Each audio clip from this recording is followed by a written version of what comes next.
आज की सत्संग वीडियो का विषय है, क्या हमें मौत से डरना चाहिए? क्या हमें आने वाले अंत समय के बारे में सोचकर डरना चाहिए? या किसी की मृत्यु हो रही हो तो क्या उसे डरना चाहिए? उसके पहले गुरु के पास क्यों जाएं? तो चलिए इसी विषय के संदर्भ में आज की सत्संग वीडियो आरंभ करते हैं। गुरु प्यारी सत्कार योग सत्संगत जी, आप सभी के भीतर बैठे परमात्मा को मेरा प्रणाम, आप सभी के चरणों में मेरा प्रणाम स्वीकार करें। विनती करना चाहता हूँ, जो भी व्यक्ति चाहते हैं कि हमारा मन हमारे काबू में आ जाए, तंग न करे ध्यान के वक्त, गहरे ध्यान में हम उतर पाएँ, हम जो भी हमारी दिक्कतें परेशानियां हैं मन के कारण उनसे परे चले जाएं, तो उसके लिए आप जी इस पूरी वीडियो को अंत तक सुन सकते हैं। अगर नहीं चाहते हैं तो वीडियो को आधा अधूरा भी छोड़ सकते हैं। अगर वाकई में चाहते हैं कि हमारा मन काबू में आ जाए और ध्यान में तरक्की हो, तो आप जी इस वीडियो को ज़रूर सुनिएगा। तो अभी हम अपने मूल विषय की ओर बढ़ने जा रहे हैं, जो कि है मृत्यु। मुझे कुछ पंक्तियां याद आ रही हैं जो मैंने अभी कॉपी पर लिखी हैं। याद तो पहले से ही आई थी, पर लिखी मैंने उसी वक्त थी। पढ़ भी रहा हूँ। मधुवन के सुंदर फूलों सा फिर प्यार मिले ना मिले तो क्या? मधुवन के सुंदर फूलों सा प्यार फिर मिले ना मिले तो क्या? जब जीवन ही क्षण भंगुर है, अधिकार मिले ना मिले तो क्या? तृष्णा में डूबे नयनों को श्रृंगार मिले ना मिले तो क्या? जब छलना ही है जगत, सत्य आधार मिले ना मिले तो क्या? प्यारी साथ संगत जी, हम सभी अपनी मौत से डरते हैं, हर व्यक्ति, क्योंकि हमने मौत को कभी देखा नहीं, इसीलिए डरते हैं। हमने जिस चीज़ को पहचाना नहीं, जाना नहीं, अक्सर हम उस चीज़ से डरते रहते हैं। परंतु इसका मतलब ये नहीं कि हमने जाना नहीं तो हम उस पर विजय प्राप्त नहीं कर सकते हैं। अब देखिए, हम रोज़ सोते हैं, नींद में जाते हैं, यह भी छोटी मौत है। परंतु जब हम ये शरीर, ये देह छोड़कर जाते हैं तो यह बड़ी मौत है। मरते तो हम रोज़ हैं, फिर भी हम डरते हैं। जब पता ही है कि एक दिन चले ही जाना है तो फिर डरना क्या भाई? अब देखो, कोई सीने में दर्द उठा, अभी आ गया जी, मृत्यु आ गई, ख्याल आ गया मृत्यु आने वाली है, तो ज़रा सोचो, अगर परमात्मा तुम्हें सोचने तक का मौका ना दे, सोचने तक का भी मौका ना दे, तो तुम क्या करोगे? क्या तुम रोक पाओगे अपने आप को मरने से? नहीं रोक पाओगे। तो फिर डरते ही क्यों हो भाई? जब छलनी ही है जगत, सत्य आधार मिले ना मिले तो क्या? एक बार ये दिखाई पड़ जाए, अपना अंत दिखाई पड़ जाए, तो तुम सच्चे नामदानी सज्जन हुए, तो तुम सच में सन्यासी हो गए। इसे मैं सच्चा सन्यासी कहता हूँ, सच्चा नामदानी सज्जन कहता हूँ। यही दीक्षा है।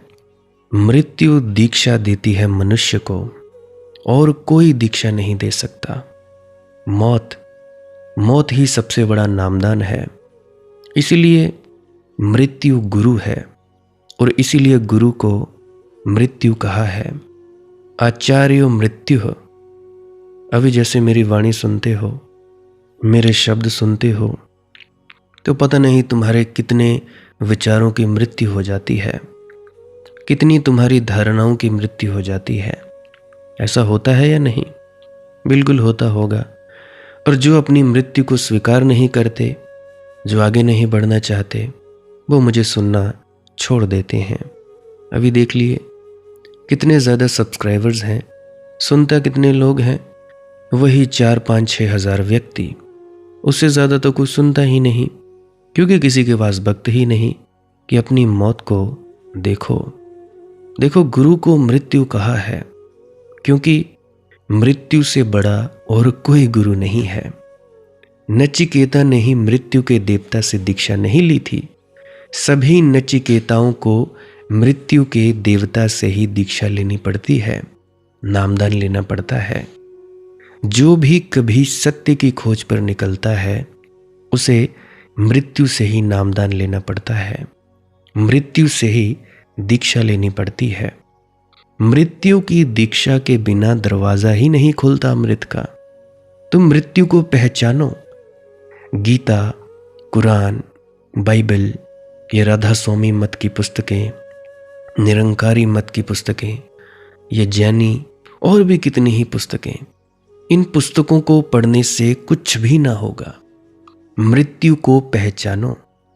मरते तो तुम लोगों ने देखा ही होगे इंसानों को, नहीं देखा तो मुझे बताओ। हर किसी ने किसी न किसी को मरते देखा है। और हम इतने बेवकूफ़ हैं, नासमझ हैं कि दूसरों को मरते देखकर हमें ये याद नहीं रहता कि हमने भी मर जाना है।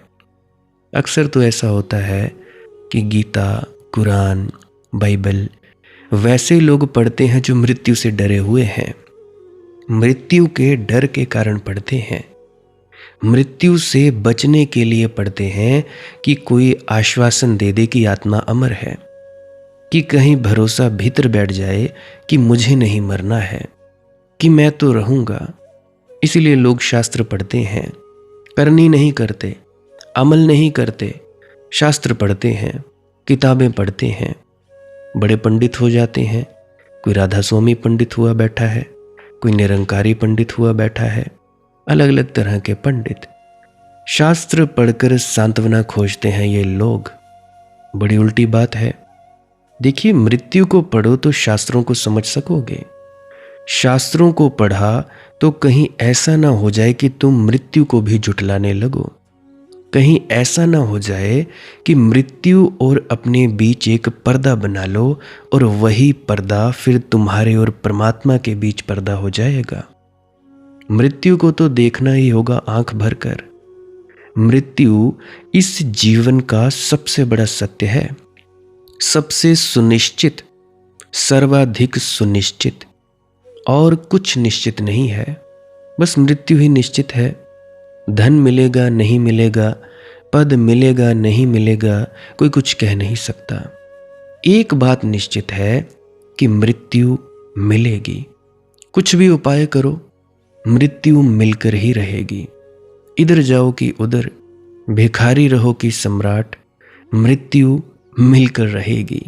तुम अंबानी हो जाओ या प्रधानमंत्री मोदी हो जाओ, या तुम किसान हो जाओ, या तुम गरीब हो जाओ, अमीर हो जाओ, मृत्यु मिलकर रहेगी। मृत्यु कभी अपना वचन नहीं तोड़ी है, उसका भर भरोसा है।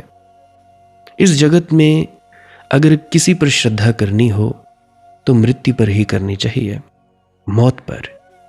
क्योंकि मृत्यु कभी किसी को धोखा नहीं देती, आती ही है, कभी दगा नहीं करती। तुम कहीं भी छिपो, खोज लेती है, कभी वचन भंग नहीं करती। इस मृत्यु के महासत्य को जो पहचान लेता है, आंख भरकर, आंख मिलाकर जो देख लेता है मृत्यु की आंखों में, उसके जीवन में क्रांति शुरू हो जाती है। वही क्रांति सन्यासीपन है, नामदानी हो जाना है। फिर वह घर में रहे, बाजार में रहे, कुछ फर्क नहीं पड़ता। मृत्यु की याद ने उसकी दौड़ धूप बंद कर दी, उसकी आपाधापी गई, उसकी महत्वाकांक्षा मर गई। मिला तो ठीक, नहीं मिला तो ठीक, सफल हुए तो ठीक, असफल हुए तो ठीक, यश हुआ तो ठीक, अपयश हुआ तो ठीक। आएगी कल मौत, सब पर पानी फेर जाएगी। यशस्वी अयशस्वी सब धूल चाट जाएंगे। ये जितने भी लोग हैं अपने आप को फेमस करना चाहते हैं या कुछ भी करना चाहते हैं, सब धूल चाटेंगे। दूलन दास जी की वाणी याद आती है, दूलन यह जग आई के, काको रहा दिमाग, चंद रोज को जीवना आखिर होना खाक। जो दर्पण नयन जला डाले, क्यों उससे आंखें चार करें। उसको हंसकर अपनाए क्यों, जिसको न हृदय स्वीकार करे। अभिलाषाओं का गला घोंट कोई कब तक जी सकता है। विष से प्याला भरकर कोई क्या अमृत कह पी सकता है। छल सकती है प्यासी आंखें, पर हृदय नहीं छल सकता है, नहीं छल सकता। क्यों उससे आंखें चार करें, जो दर्पण नयन जला डाले। उसको हंसकर अपनाए क्यों, जिसको न हृदय स्वीकार करे। मैं कहता हूं, जरा आंख मिलाओ मौत से, और तुम्हारा हृदय तत्क्षण एक इनकार से भर जाएगा। इनकार उस सब से जो व्यर्थ है, इनकार उस सब से जो मौत छीन लेगी, इनकार उस सब से जिसमें कल तुम इतने रस लिप्त होकर दौड़ रहे थे। तुम्हारा हृदय इनकार कर देगा। तुम्हारी अंतर्वाणी कह देगी कि मत व्यर्थ में समय गवाओ। बहुत दौड़ लिए, अब रुको। बहुत खोज लिए, बाहर बाहर तो बहुत खोजे, अब भीतर खोजो। फिर झूठी हंसी, झूठी औपचारिकता, फिर झूठे ढोंग गिरने लगते हैं, अपने से गिरने लगते हैं। विष को विष कहकर पी जाए, क्यों सुधा समझकर प्यार करें। जीता तो आदमी तब भी है जानकर कि मौत आ रही है, लेकिन तब वह जानता है कि विष विष है, अमृत नहीं है। यह जीवन मृत्यु का ही एक विस्तार है। मौत आखिर में नहीं आती 70 साल के बाद, जन्म के क्षण से ही आनी शुरू हो जाती है। मौत 70 साल पर फैली हुई है। यह पूरा जीवन मृत्यु की ही लंबी श्रृंखला है। धीमी धीमी, आहिस्ता आहिस्ता घटती हुई मौत है। क्यों स्नेह करे डर कर उससे, जो धोखे का व्यापार करे। देखिए, इस जीवन में डरे डरे, भयभीत, घबराए हुए क्यों हम जिए। डर क्या है। जहां सभी छिन जाना है, वहां डरने योग्य भी क्या है। तुम्हें यह पता है, पिछले 2 महायुद्धों में वैज्ञानिक बहुत चकित हुए ये जानकर, जो मनोवैज्ञानिक थे, कि सैनिक युद्ध पर जब तक जाते नहीं तब तक डरते हैं, लेकिन जैसे ही युद्ध के मैदान पर पहुंच जाते हैं, उनका सब डर समाप्त हो जाता है। ये हैरान होने वाली बात थी। होना तो उल्टा था। उल्टा होता तो तर्कयुक्त होता। अपनी छावनियों में तो डरते हैं मौत से, घबराते हैं कि हमारा नंबर ना आ जाए जाने को।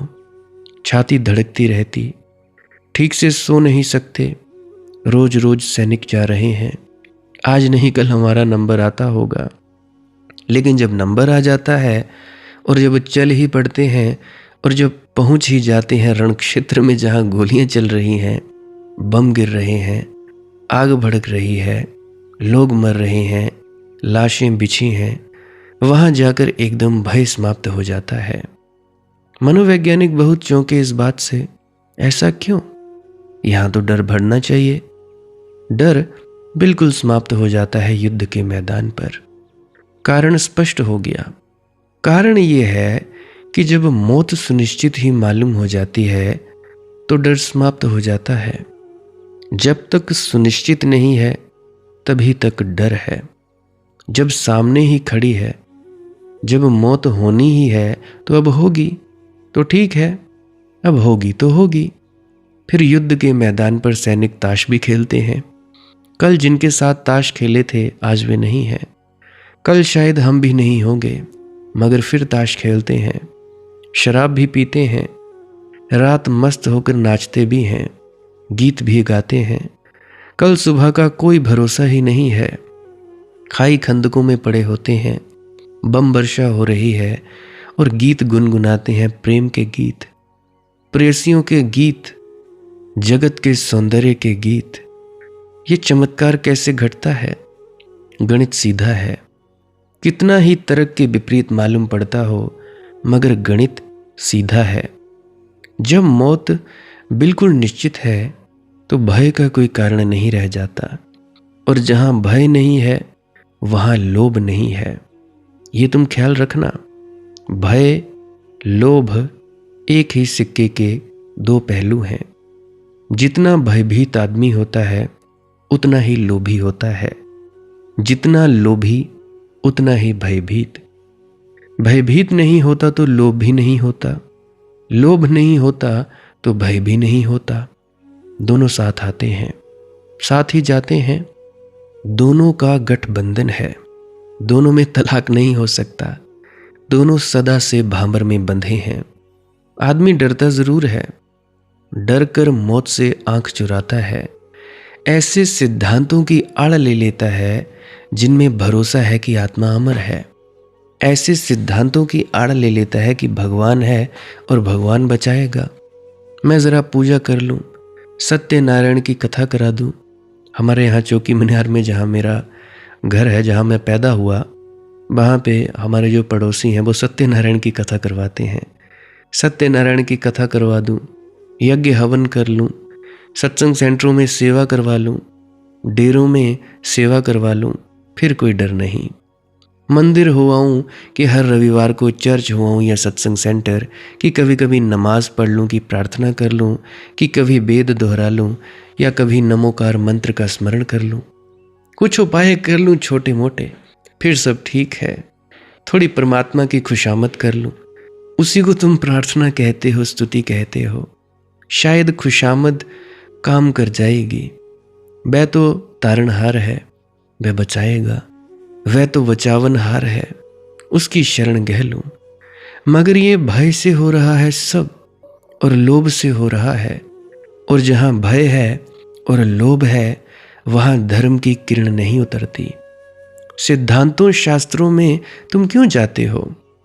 या तो भय के कारण, या लोभ के कारण, या तो नरक का भय या स्वर्ग का लोभ, या 84 लाख योनियों का भय, या सचखंड का लोभ। और जो नरक और स्वर्ग की परिभाषा में सोच रहा है वही सांसारिक है। राविया वस्त्री जी की याद आती है। राविया जी को एक दिन लोगों ने बाजार में देखा बुखारा के। एक हाथ में मशाल लिए थी और एक हाथ में एक मटकी जल से भरी हुई, भागी चली जा रही थी पागलों की तरह।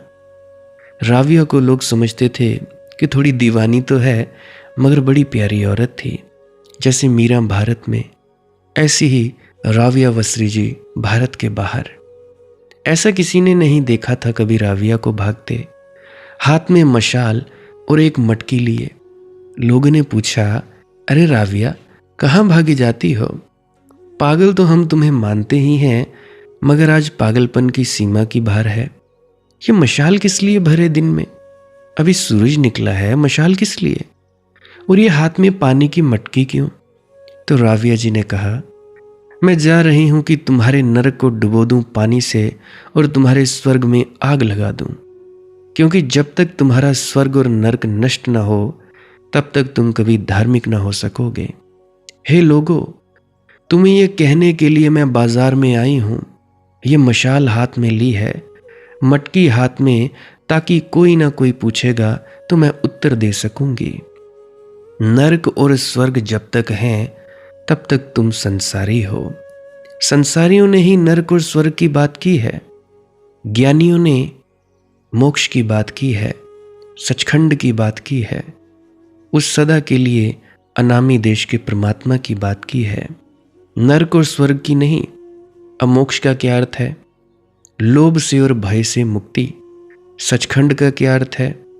जो खंड सत्य से भरा हुआ है, जो सत्य है। सचखंड या मोक्ष की पहली व्यवस्था है, मौत के साथ आंख मिलाओ, भागो मत। मत मानो कि मौत नहीं है, मौत है। अभी तो मौत ही है, अभी कहाँ आत्मा? अभी तो मौत से आंख मिलाने तक की आत्मा तुम में नहीं है। इतने भी आत्मवान तुम नहीं हो, अभी कहाँ की आत्मा? आत्मा भी दूर की मंजिल है, होती होगी मगर तुम्हारे लिए नहीं है। हुई होगी महावीर को, बाबा कबीर को, बाबा नानक को, दुल्हन को, तुमको नहीं है। तुमने तो अभी मौत से भी साक्षात्कार नहीं किया। अमृत से तुम्हारा साक्षात्कार होगा कैसे? मृत्यु की आड़ में ही अमृत छिपा है। मौत से आंख मिलाओ और तुम अमृत से मिलने के हकदार हो गए। मौत को भेंट लो और तब तुम्हारे भीतर ही वह गूंज उठेगी जो वेद कहते हैं, अमृतस्य पुत्रः, कि तुम अमृत के पुत्र हो। मौत को भेंटने वाला ही अमृत का पुत्र है। दूलन यह जग जाई के, काको रहा दिमाग, चंद रोज को जीवना, आखिर होना खाक। दूलन विरवा प्रेम को, जनेऊ जेहि घट माही, 5-25 थकित भे, ते ही तरवर की छाही। अब देखना इस गणित को, बूझना इस गणित को। मौत की बात करते करते एकदम प्रेम की बात आ गई। मौत की बात करते करते एकदम ये कैसी छलांग। मगर ये छलांग नहीं है। मौत के बाद बस प्रेम की ही बात रह जाती है करने योग्य। जिसने मौत को देख लिया उसके जीवन में ना भय रह जाता ना लोभ, उसके जीवन में प्रेम ही बचता है। उसकी सारी जीवन ऊर्जा प्रेम हो जाती है। उसी प्रेम की पराकाष्ठा प्रार्थना है। जो भयभीत है, जो लोभी है, उसके पास तो ऊर्जा ही नहीं है प्रेम करने की। लोभी आदमी प्रेम नहीं करता, कर ही नहीं सकता। कृपण आदमी को तुमने कभी प्रेम करते देखा? कृपण आदमी प्रेम से डरता है, भयभीत होता है, मित्र भी नहीं बनाता, क्योंकि मित्र बनाने का मतलब है कि कभी जरूरत पड़ जाए मित्र को और मांगने आ जाए। और कहावत है कि जो वक्त पर काम पड़े वही मित्र। ऐसी झंझट क्यों करनी जी? मित्र भी नहीं बनाता, दोस्ती भी नहीं बनाता, प्रेम के नाते भी खड़े नहीं करता। कोई मांगने आ जाए तो फिर इनकार करना मुश्किल हो जाएगा। अपने को दूर दूर रखता है। मैं घर में था, वहाँ जो परिवार के मुखिया थे वे ना अपने बच्चों से सीधे बोले, ना अपनी पत्नी से सीधे बोले, ना अपने नौकर चाकर से सीधे बोले। हमेशा तिरछे, हमेशा भागे भागे। मैंने उनसे पूछा कि मामला क्या है। ना आप कभी पत्नी से प्रेम से बोलते हुए दिखाई पड़ते, ना कभी बच्चों के साथ बैठे दिखाई पड़ते।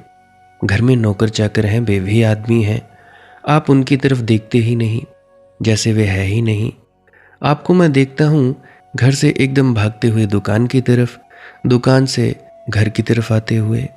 दुकान पर भी मैंने आपको देखा, घर पर भी आपको देखा। दुकान पर ही आप कहीं ज़्यादा सधे मालूम पड़ते हैं, तुलनात्मक रूप से ही कहना चाहिए।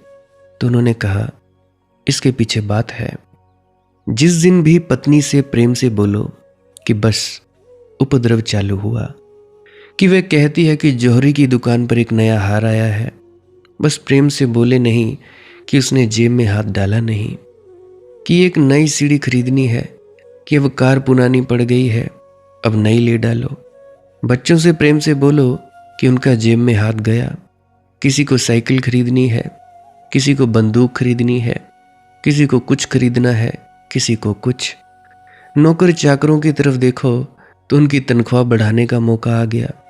देखा कि उन्होंने कहा कि मालिक साल भर हो गया, तो मैं देखता ही नहीं, मैं अंगीकार ही नहीं करता कि नौकर मौजूद हैं, मैं स्वीकार ही नहीं करता कि वे हैं। मेरी तरफ से मैं उनको मानता ही नहीं कि वे हैं। मैं इस भांति ही अपने को दूर दूर रखकर बचाता हूँ, नहीं तो उनका सबका हाथ मेरी जेब में है। फिर मैंने कहा कि महात्मा जी, मैं समझ गया आपकी बात कि आप दुकान पर क्यों थोड़े सधे मालूम पड़ते हैं, क्योंकि वहाँ आपका हाथ ग्राहकों की जेब में है। वहाँ थोड़े मुस्कुराते हैं, वहाँ थोड़े सधे मालूम पड़ते हैं, घर एकदम कठोर हो जाते हैं।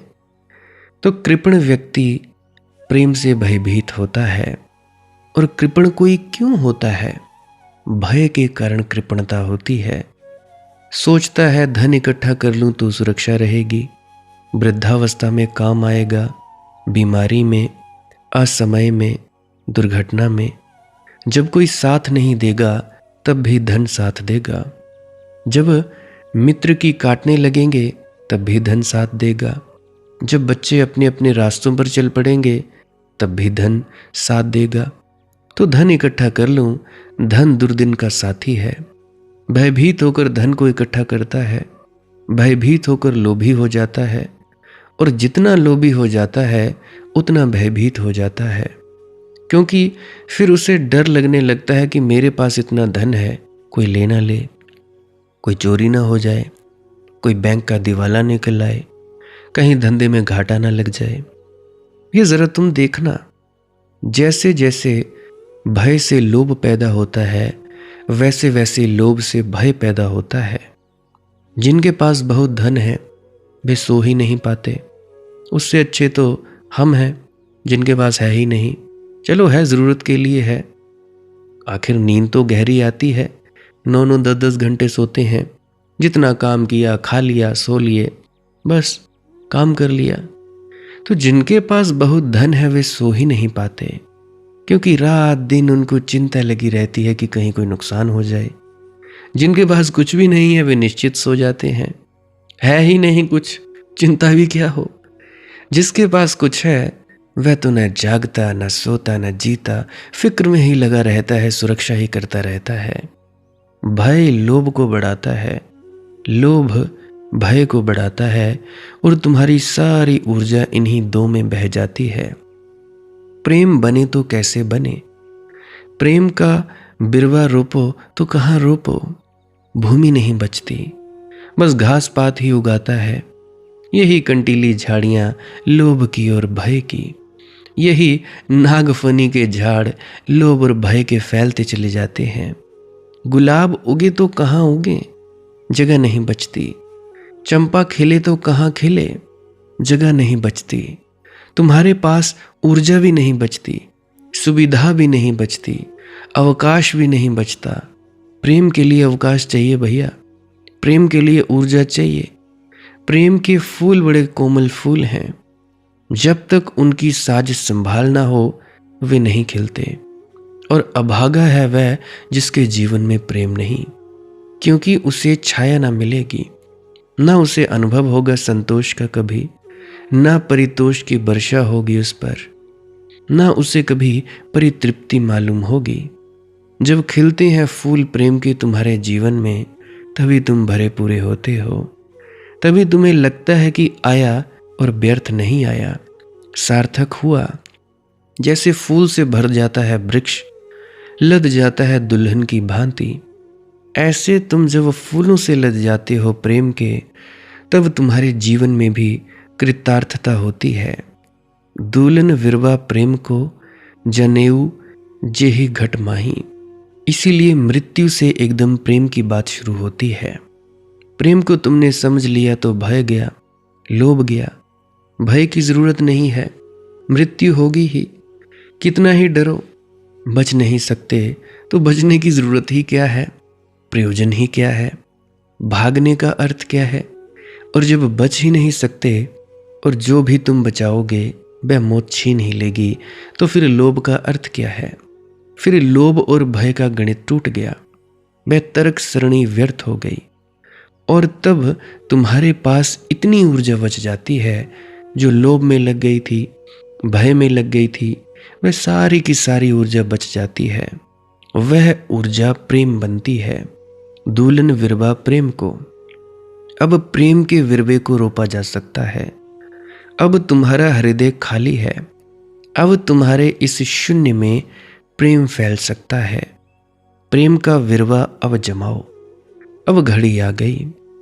ऐसे ही क्षण में प्रेम का विरवा जमाया जा सकता है। दुल्हन विरवा प्रेम को जानेऊ जेहि घट माही। अब जमा लो, क्योंकि जिस घट में ये विरवा प्रेम का जम जाए, 5-25 थकित भे ते ही तिरवर की छाही। तुम्हारी तो बात ही क्या, तुम्हारी तो सारी थकान मिट ही जाएगी, और भी 5-25 तुम्हारी छाया में बैठकर अपनी थकान मिटा लेंगे। तुम तो तृप्त हो ही जाओगे, और 5-25 तुम्हारी सुगंध से आंदोलित होकर तृप्त होने लगेंगे। तुम्हारे पास सत्संग जम जाएगा, तुम्हारा दिया क्या जला, औरों के बुझे दिए भी जलने लगेंगे। ज्योति से ज्योति जले, ज्योत से ज्योत जगाते चलो,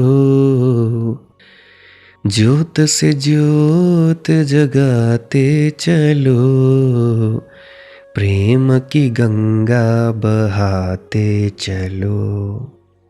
फूल से फूल खिले। तुम्हारे फूल को खिलता देखकर औरों की कलियों के भी प्राण छटपटा उठेंगे। तुम्हारे भीतर वर्षा होगी अमृत की, देखकर औरों को भी ढांढस बंधेगा, हिम्मत बंधेगी कि निकल पड़े हम भी इसी यात्रा पर, कि खोजें हम भी राम को। दुल्हन ऐसे नाम की किन्ह चाहिए खोज।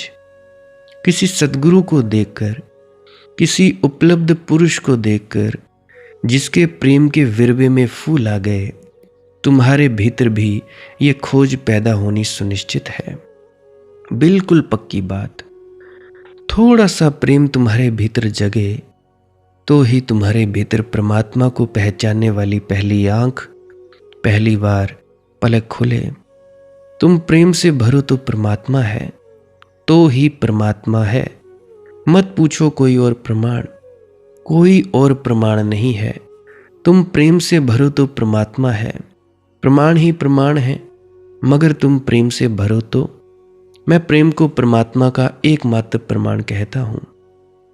थोड़ा तुम्हारी बीणा बजे तो समझोगे तुम, थोड़ा तुम्हारा प्रेम उमगे तो समझोगे, थोड़ा तुम्हारा दिया जले तो समझोगे। दुल्हन विरवा प्रेम को जानेऊ जेहि घट माही। जिस हृदय में प्रेम का विरवा आ गया, बस सब आ गया। आ गई प्रार्थना, आ गई पूजा, खुल गए मंदिर के द्वार। 5-25 थकित भे ते ही तरवर की छाही। तुम्हारी तो छोड़ ही दो, तुम्हारी तो सारी थकान मिट ही जाएगी जन्मों जन्मों की। तुम तो पहली बार ऊर्जा के अजस्त्र स्रोत हो जाओगे।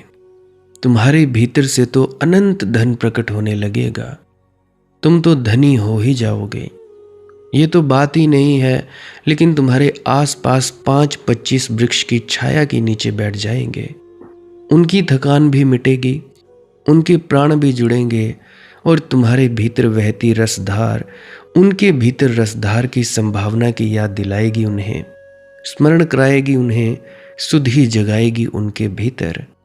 तुम्हारे वृक्ष पर होते हुए पक्षियों का गुंजार उनके भीतर भी कोई सोई आशा को झंकृत करेगा, किसी संभावना को उभारेगा। उनके मन में भी सपना उठेगा आकाशों में उड़ने का।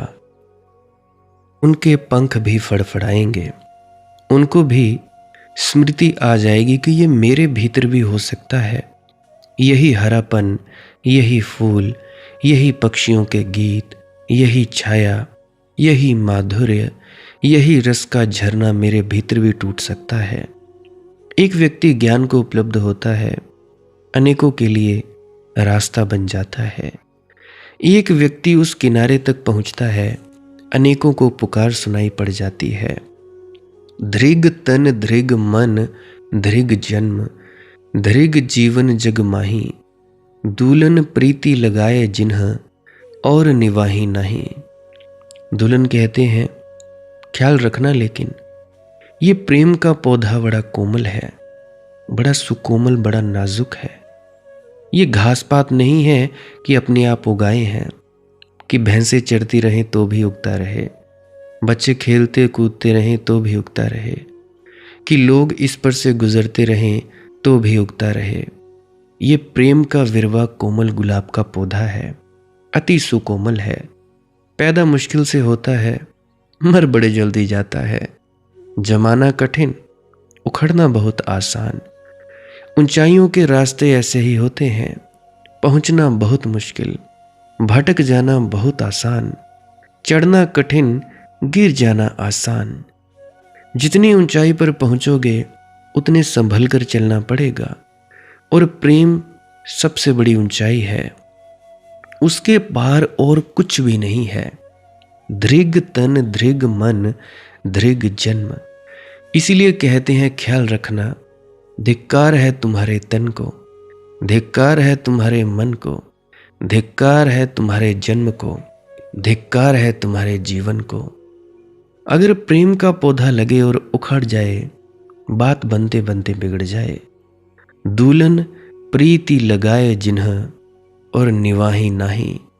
अगर लगा लो एक बार पौधा तो निभाना, अगर प्रार्थना को जगाओ तो फिर पानी डालते जाना, फिर सुरक्षा करना, बागुड़ लगाना, बचाना।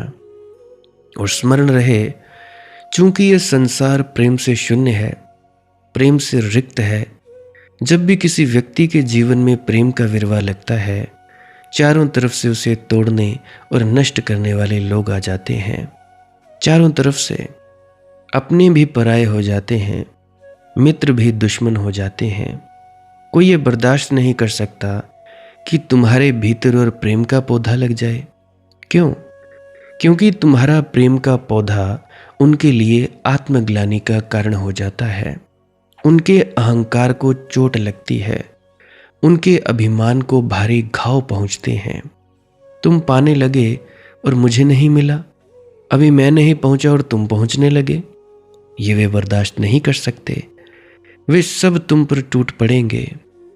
वे तुम्हारे पौधे को नष्ट करने का हर उपाय करेंगे, तर्क देंगे, खंडन करेंगे, तुम्हें विक्षिप्त कहेंगे, पागल कहेंगे। तुम्हारे रास्ते में हजार तरह की अड़चनें बाधाएं खड़ी करेंगे।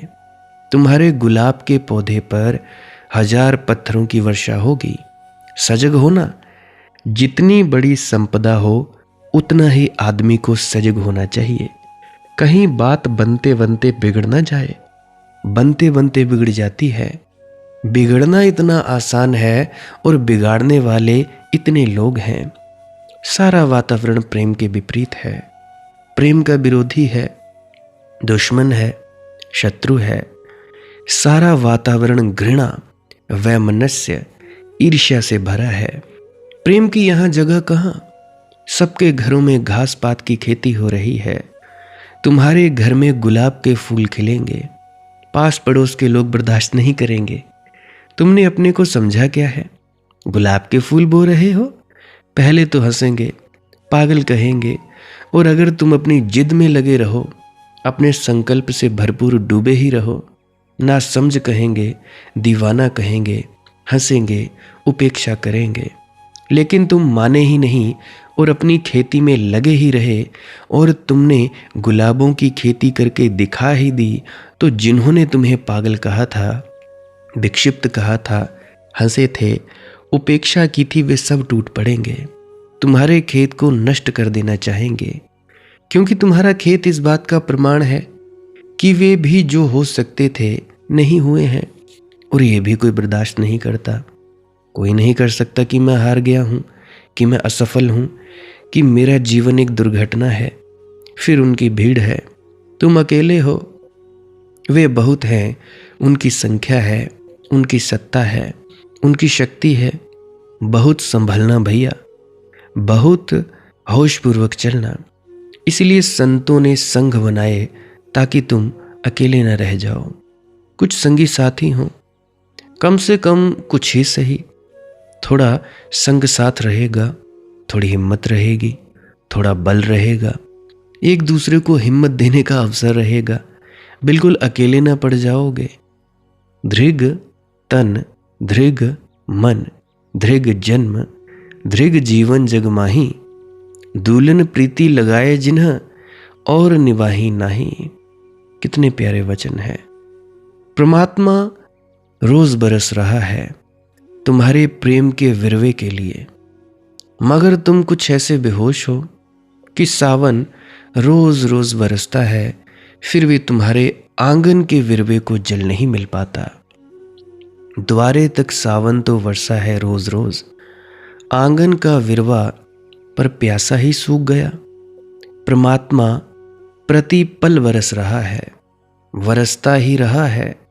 उसकी तरफ से कंजूसी नहीं है, कृपणता नहीं है, उसकी तरफ से रत्ती भर बाधा नहीं है, व्यवधान नहीं है। मगर तुमने कुछ जीवन की ऐसी शैली बना ली है कि उसमें घृणा तो पनप जाती है, वैमनस्य तो पक जाता है, ईर्ष्या के, द्वेष के कांटे तो खूब खिल जाते हैं, प्रेम के फूल नहीं खिल पाते। भय और लोभ को छोड़ो तो उसका सावन, उसकी बूंदाबांदी तुम्हारे विरवे तक पहुंचने लगे। दूलन प्रीति लगाए जिन्ह, और निवाही नहीं।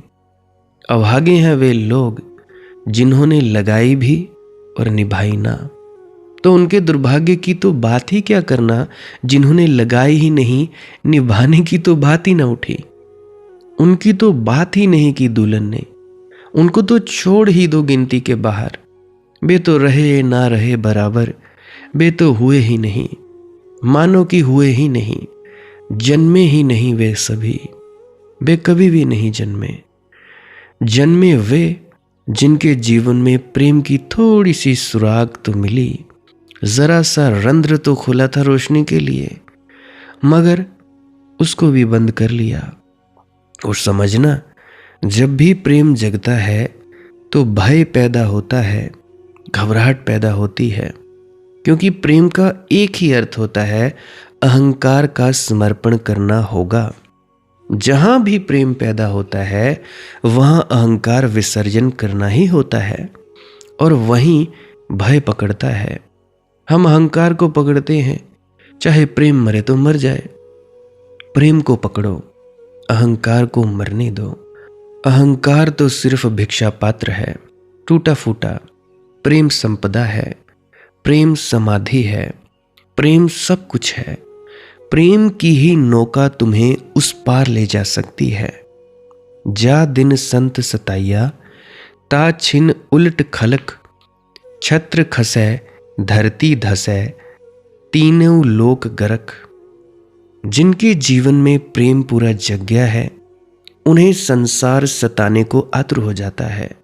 ऐसे ही नहीं जीसस को सूली पर लटका दिया, तुम्हारे ही जैसे लोग थे जिन्होंने सूली पर लटकाया। तुम्हारे ही जैसे उनके तर्क थे, तुम्हारे ही जैसा लोभ था, तुम्हारे ही जैसा भय था, तुम्हारे ही जैसी ईर्ष्या थी, तुम्हारे ही जैसा अहंकार था। जिन्होंने सुकरात को जहर पिलाया, तुम्हारे जैसे लोग थे। जिन्होंने मंसूर को, सरमद को मारा, तुम्हारे जैसे लोग थे। जब प्रेम का विरवा पूरा खेलता है तो लोग ऐसे अभागे हैं कि बजाय उसकी छाया में बैठने के उसे काटने चल पड़ते हैं, कुल्हाड़ियाँ ले लेते हैं। लोग ऐसे विक्षिप्त और अंधे हैं कि बजाय उस प्रेम के पौधे का लाभ लें, सत्संग लें, उस पौधे को नष्ट करने लग जाते हैं। सूली पर लटका देते हैं गुलाबों को। इसीलिए दुल्हन कहते हैं, लेकिन याद रखना, जिनको तुम सूली पर लटकाते हो उन्हीं के कारण पृथ्वी पर थोड़ी रौनक है, उन्हीं के कारण थोड़ा रस है, उन्हीं के कारण कहीं कहीं छांव है, उन्हीं के कारण इस मरुस्थल में कहीं कहीं मरुद्यान है, उन्हीं के कारण कांटों में कहीं कहीं एक आध गुलाब खिला हुआ है। बस उन्हीं के कारण जीवन में थोड़ा नमक है। जीसस ने अपने शिष्यों को कहा कि तुम हो पृथ्वी के नमक, तुम्हारे बिना पृथ्वी स्वादहीन हो जाएगी। नमक बहुत नहीं डालना होता, साग सब्जी में की दाल में जरा सा, मगर जरा सा नमक ना हो तो सब वे रौनक हो जाता है। एक आध बुद्ध, एक आध महावीर, एक आध मोहम्मद और पृथ्वी पर नमक बना रहा है। जीवन में थोड़ा स्वाद रहा है। जरा सोचो, अगर ये 10-5 नाम काट दो दुनिया के इतिहास से, और आदमी कैसा बेवस, कैसा वे रौनक नहीं हो जाएगा। उसकी आंखों में चमक ना होगी, उसके पैरों में नृत्य ना होगा, उसके कंठ में गीत ना होंगे। आदमी एकदम जंगली जानवर हो जाएगा।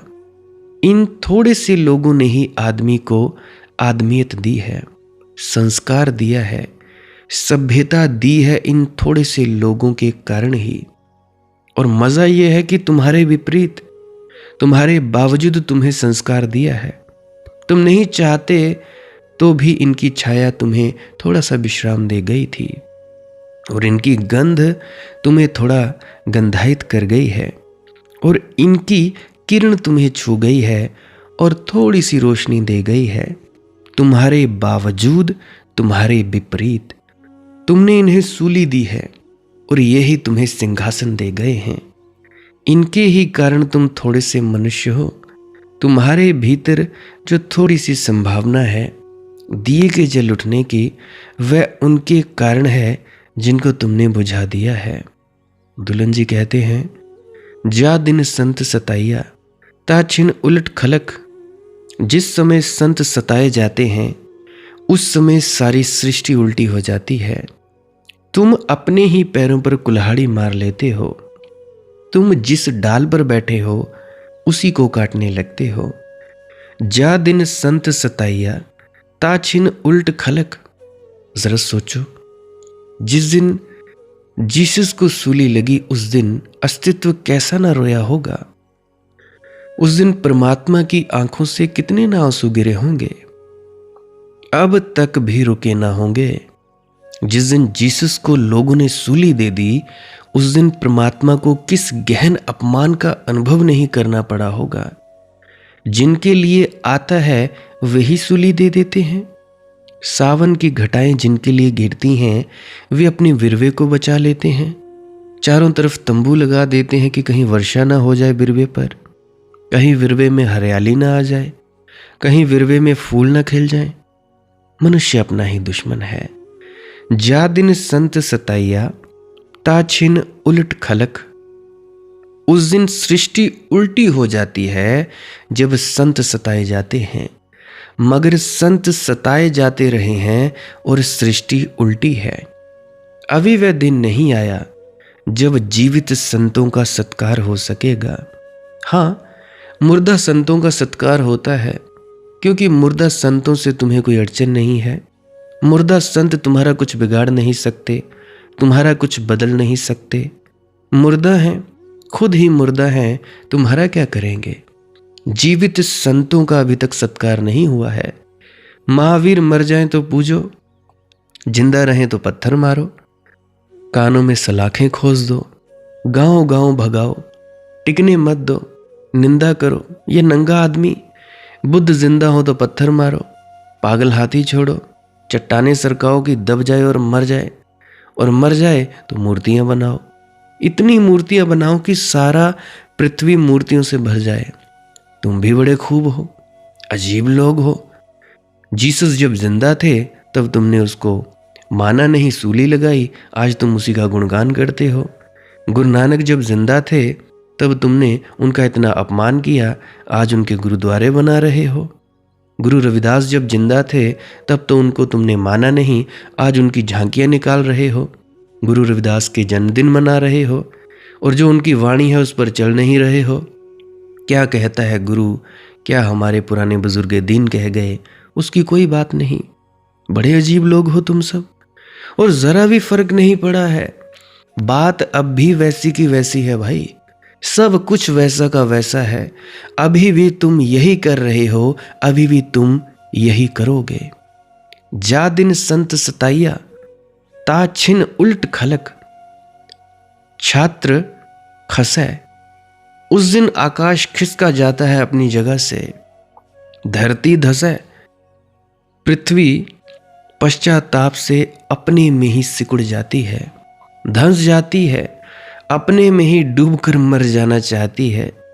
कहते हैं ना कि कोई जब बहुत आत्मग्लानि से भर जाता है तो कहता है कि पृथ्वी फट जाती है और धंस जाता है, मगर पृथ्वी कहाँ धंसे, अपने में ही धंस जाना चाहती है। सुकरात के लिए जहर जिस दिन तैयार किया जा रहा था उस दिन पृथ्वी ने नहीं धंस जाना चाहा होगा। उसके सबसे प्यारे पुत्र को, उसकी महिमा को, उसके गौरव को जहर पिलाने की तैयारी की जा रही है। सदियों सदियों में इस प्रतिभा के लोग पैदा होते हैं, जैसे कि सुकरात। अगर धरती मां है तो मर जाना चाह होगा। छत्र खसै, धरती धसै, तीनों लोग गर्क, तीनों लोग गर्क हो रहे हैं, होते रहे हैं। तुम संतों को सताते रहे हो, फिर भी संतों की तरफ से तुम्हारे लिए आशीष बरसते रहे हैं।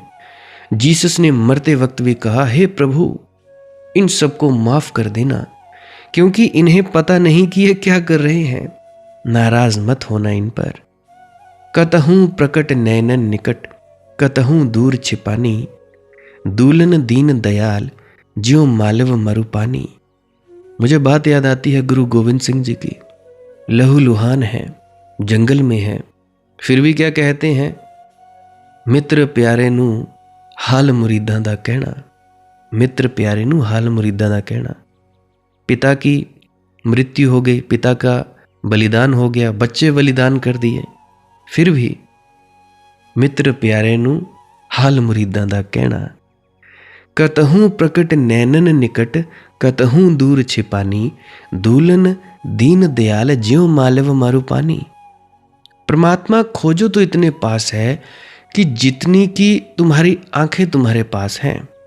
जिन आंखों से परमात्मा को देखोगे उनमें ही छिपा बैठा है। जो नहीं खोजते उनके लिए जैसे राजस्थान में पानी बड़ी मुश्किल से मिलता, मरुस्थल में और राजस्थान के पास ही मालवा है, और मालवा में पानी तो एकदम पास मिल जाता है, कुछ दूर नहीं। मालवा मरुस्थल से तुम्हारे पास ही कोई बैठा हो जिसे परमात्मा भीतर मिल जाए और तुम्हें दूर दूर तक खोजे ना मिले। खोज खोज की बात है, ठीक खोजो तो पास ही मिल जाता है, गैर ठीक खोजो तो दूर भी नहीं मिलेगा। अब जैसे तुम सब हो, कहाँ मिला परमात्मा? 40 साल से धक्के खा रहे हो, 30 साल से, 35 साल से, 15 साल हो गए, 12 साल तो महावीर को लग जाते हैं। चलो छोड़ो, 20-30 साल में गुरु नानक पहुंच जाते हैं, तुम क्यों नहीं पहुंचे? कुछ तो दिक्कत है। कौन राह दिखलाता मुझको छिपकर सांसों की धड़कन में, भूल गया मैं समझ ना पाया, पास ही है, तुम्हारी धड़कनों में धड़क रहा है, तुम्हारी सांसों में आंदोलित हो रहा है। जरा भीतर लौटो, जरा आंखों को भीतर पलटाओ, बाहर देखना छोड़ो, भीतर देखो। शुरू शुरू में तो अंधेरा ही मिलेगा, घबराना मत। बाहर की आंखें आदी हो गई हैं, इसलिए भीतर जब पहली दफा देखोगे कुछ भी दिखाई ना पड़ेगा। देखते चले जाना, देखते चले जाना, जल्दी ही आंखें भीतर की आदी हो जाएंगी। तुम जानते हो ना, चोरों को रात के अंधेरे में भी दूसरे घरों में भी दिखाई पड़ता है। जो चोर नहीं है उनको रात के अंधेरे में अपने घर में भी दिखाई नहीं पड़ता। अपने घर में भी चीजों से टकरा जाते हैं। चोर के पास क्या चमत्कार है कि दूसरे के घर में जहां कभी गया भी नहीं, टकराता नहीं, चीजें गिरती नहीं, रात के अंधेरे में कोई लाइट भी नहीं जला सकता। चोर की कला का एक अनिवार्य अंग है अंधेरे में देखने का अभ्यास। बस अंधेरे में बैठकर देखता है, इसका अभ्यास करता है। धीरे धीरे आंखें अंधेरे में देखने की अभ्यासी हो जाती हैं। अंधेरा भी अंधेरा नहीं है, सिर्फ देखने के अभ्यास की बात है। आखिर उल्लू को रात दिखाई पड़ती है ना, वैसे उसकी आंख में एक वैज्ञानिक कारण है, परंतु फिर भी अंधेरे में भी रोशनी है। बस तुम्हारे पास देखने वाली आंख चाहिए। पूर्व में तो उल्लू बुद्धूपन का प्रतीक समझा जाता है। किसी को गाली देना हो तो कहें उल्लू के पट्टे। मगर पश्चिम में, वेस्टर्न कंट्रीज में उल्लू को बुद्धिमानी का प्रतीक समझा जाता है, क्योंकि इसे रात के अंधेरे में दिखाई पड़ता है। इसीलिए तो तुम लोगों ने लक्ष्मी का वाहन उल्लू बनाया, उसे अंधेरे में दिखाई पड़ता है। तो भाई, यहाँ के लोगों ने उल्लू के साथ सदव्यवहार नहीं किया। उल्लू के पास कुछ खूबी है, वैसी ही खूबी ध्यान से उपलब्ध होती है। बैठे अपने भीतर देखते देखते देखते देखते दिखाई पड़ने लगता है। ऐसा नहीं कि हम बिल्कुल ही चूक गए, उल्लू को बिल्कुल नहीं पहचान पाए, ऐसा नहीं। एक दर्शन शास्त्र है हमारा जिसका नाम है औल्युक्य दर्शन। उस दर्शन शास्त्र ने स्वीकार किया है उल्लू की महिमा को। यह गुणवत्ता तुम्हारी भी हो सकती है। अभी तो अंधेरा मिलेगा, शुरू शुरू अपने भीतर जाओगे तो अंधेरा पाओगे। इससे घबराकर लौट मत आना। ये मत सोच लेना कि अंधेरा अंधेरा है, यहाँ क्या रखा है, चलें बाहर, वहाँ रोशनी है, वहीं खोजेंगे। अभ्यास करना होगा भाई अंधेरे में बैठने का। उसी अभ्यास का नाम योग है, ध्यान है। बैठते ही रहो, आज नहीं कल, कल नहीं परसों, परसों नहीं नरसों, एक ना एक दिन तुम पाओगे कि धीरे धीरे अंधेरा छटने लगा, अंधेरे में रोशनी आने लगी, आंखें देखने लगी, और तब तुम्हारे भीतर ही वह मिल जाता है जिसकी तुम बाहर तलाश करते थे और नहीं पा सके। बिल्कुल मिल जाता है। थोड़ा आंखों में काजल आंजने की कला सीखो। ध्यान से आंजो आंखों को, प्रेम से आंजो आंखों को, और तुम अपने भीतर ही उसे देख लोगे। और उसे देखना ही जीवन को कृतार्थ करना है। बिना देखे मत जाना। निर्णय जगने दो, संकल्प प्रगाढ़ होने दो कि इस बार जानकर ही जाएंगे। और मज़ा यह है कि जो जानकर गया उसे फिर लौटकर नहीं आना पड़ता। पाठ सीख लिया तो फिर पाठशाला में लौटने की ज़रूरत नहीं रह जाती। महात्मा बुद्ध से पूछोगे तो वे कहेंगे, ध्यान से आंज लो आंखों को। दूलन दास से पूछोगे तो दूलन दास कहेंगे, प्रेम से आंज लो आंखों को। मगर प्रेम का दूसरा पहलू ध्यान है। जिसने प्रेम से आंजा, ध्यान से अंज गई आंखें। और ध्यान का दूसरा पहलू प्रेम है। तुम एक को ले आओ, दूसरा अपने आप आ जाता है। प्रेम रंग रस ओढ़ चदरिया, ओढ़ लो प्रेम के रंग रस में रंगी गई चादर। और परमात्मा तुम्हारा है, और जीवन का साम्राज्य तुम्हारा है, और अस्तित्व की शाश्वतता तुम्हारी है। इस जगत की सारी संपदा, इस जगत की अनंत संपदा तुम्हारी है। तुम सम्राट होने के लिए पैदा हुए हो, क्यों भिखारी बने बैठे हो? जरा प्रेम से आंखें अंज जाएं कि ध्यान से, कि फिर तुम्हें हर जगह वही दिखाई पड़ना लगेगा। फूल फूल में, पत्ती पत्ती में, कांटे कांटे में, पत्थर पत्थर में तुम्हें उसी का दर्शन होने लगेगा। जरा सोचो, जिस दिन तुम्हें परमात्मा सब तरफ दिखाई पड़ने लगे, जिस दिन तुम परमात्मा से घिर कर जीने लगो, कैसा होगा वह आनंद, कैसी होगी वह मस्ती, कैसी होगी वह मादकता। उस मादकता का नाम ही आनंद है, सच्चिदानंद है। वह तुम्हारा स्वरूप सिद्ध अधिकार है। उसे बिना पाए नहीं जाना है, उसे पाना है। उसे तुम पा सकते हो, वह तुम्हें मिला ही हुआ है। सिर्फ देखना है, सिर्फ लौटकर पहचानना है। बस प्रतिभिज्ञा मात्र, पहचान मात्र, और क्रांति घटित हो जाती है, बिल्कुल घटित हो जाती है। आज के लिए बस इतना ही। किसी का कोई प्रश्न हो कमेंट सेक्शन में लिख सकता है, कोई दुख तकलीफ हो कमेंट सेक्शन में लिख सकता है। बाकी अगर और भी प्रश्न हो, पुरानी वीडियो सुन सकते हैं।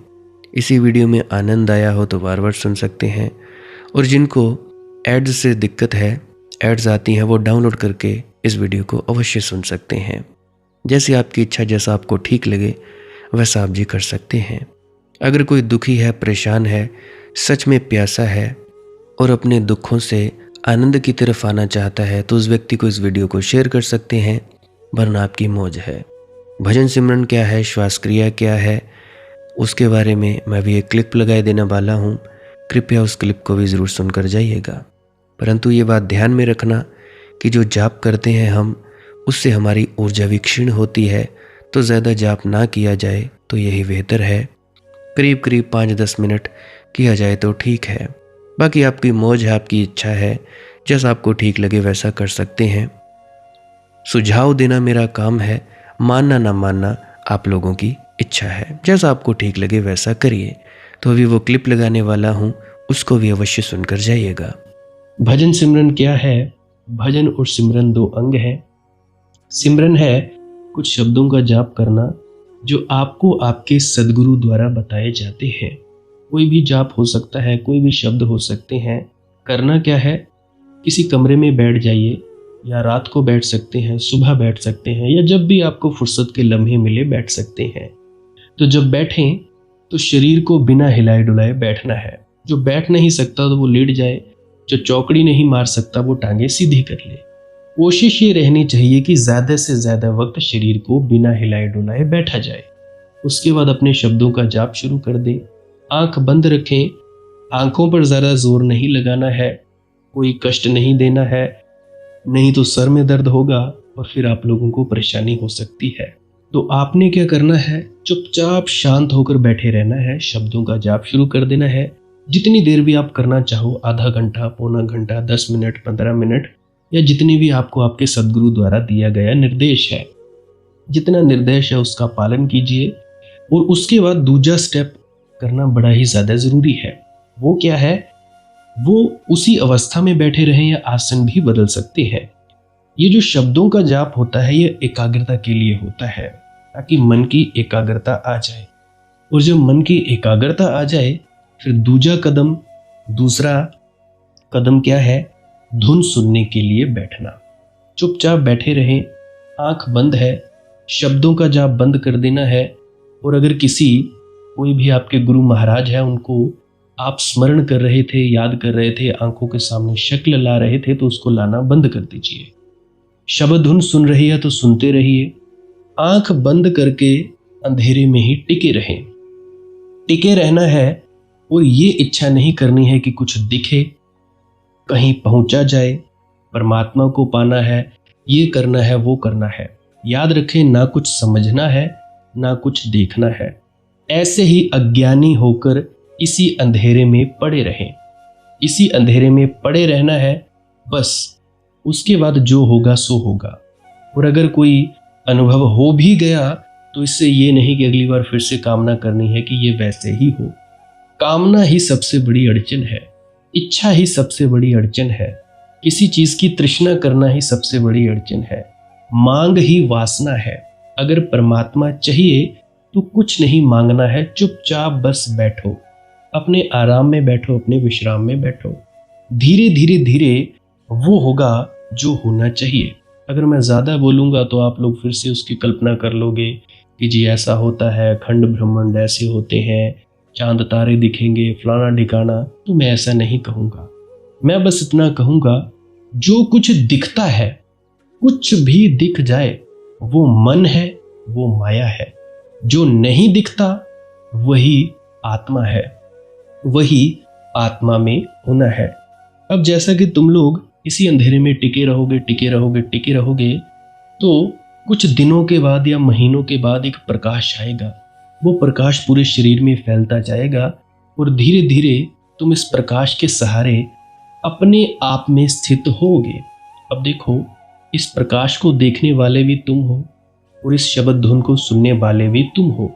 अब जो ये शब्द धुन को सुनता है और प्रकाश को देखता है, ये तुम हो। तो अपने आप में स्थित होना है, अपने आप को जानना ही सच्चा आत्मज्ञान है। खुद को जानना, खुद को जान लिया, मालिक को फिर जान जाओगे। तो इतनी सी प्रक्रिया है। और आगे आप श्वास क्रिया भी कर सकते हो। ये मुझे बताई गई थी विजय शर्मा जी द्वारा। वो एक उच्च कोटि के संत हैं, तो उन्होंने मुझे बताई और मेरा फर्ज बनता है कि आप सभी को बताऊं। वैसे तो मैं रोज रोज बताता हूं, फिर भी आज फिर से बता रहा हूं। श्वास क्रिया क्या है? नाक से सांस लेना है, मुंह से छोड़ना है। लंबा सांस लेना है नाक से और मुंह से छोड़ देना है। 15 मिनट करें, 20 मिनट करें, आधा पौना घंटा, जितनी देर भी आप कर सकते हो करें। करने के बाद करना कुछ नहीं है, चुपचाप आंख बंद करके बैठ जाना है। लेट सकते हो तो लेट सकते हैं, वो आपकी अपनी इच्छा है। नींद आ जाए तो सो जाना है, तो शरीर को कष्ट नहीं देना है। अगर सर घूमे घूमने देना है, अगर आपका शरीर कांपे तो कांपने देना है। उसकी आपने दिक्कत, परेशानी और चिंता नहीं लेनी है, ये सब होता ही है। और मरने से डर लगे तब भी नहीं डरना है, ये होता ही है। क्या कहा मैंने? 15 से 20 मिनट कर सकते हैं, उसके बाद चुपचाप बैठें और अपने भीतर अपने आप उतर जाओगे। ठीक है जी। प्रेग्नेंट लेडीज़ बिल्कुल ना करें, जिनको दिल की बीमारी है या गोलियां वगैरह खाते हैं वो भी बिल्कुल ना करें, और बाकी सब कर सकते हैं। जिनको नींद नहीं आती वो अवश्य करें, और जिनको थोड़ा डिप्रेशन रहता है वो भी अवश्य करें, और जिनके बच्चे थोड़े पढ़ाई में कमज़ोर हैं वो भी ज़रूर करें। बाकी आपकी मौज है, करना हो करिए, नहीं तो आपकी अपनी अपनी इच्छा है। और ध्यान दें, जब सिमरन करें तो उसके बाद सीधा भजन पे बैठें, और जब ये श्वास क्रिया करें तो इसके बाद सीधा भजन के लिए बैठें। अलग अलग प्रक्रियाएं हैं। एकाग्रता के लिए है श्वास क्रिया और एकाग्रता के लिए ही है भजन सिमरन। सिमरन भी एकाग्रता के लिए और श्वास क्रिया भी एकाग्रता के लिए। ठीक है, मिक्स नहीं करना है, अलग अलग करिए। अगर श्वास क्रिया करी तो उसके बाद सीधा धुन सुनने पर बैठें। अगर सिमरन के शब्दों का जाप किया उसके बाद फिर से धुन सुनने पर बैठें। बाकी आपकी अपनी मौज है, जो आपको रुचे वो कर सकते हो। अगर धुन सुनने लगे तो धुन सुनने पर ही डायरेक्ट बैठा जाए, परंतु श्वास क्रिया मत छोड़ना, क्योंकि श्वास क्रिया करने से शारीरिक, मानसिक और आध्यात्मिक लाभ मिलता है। बाकी आप कीजिए, आपकी मौज है। राधा स्वामी जी।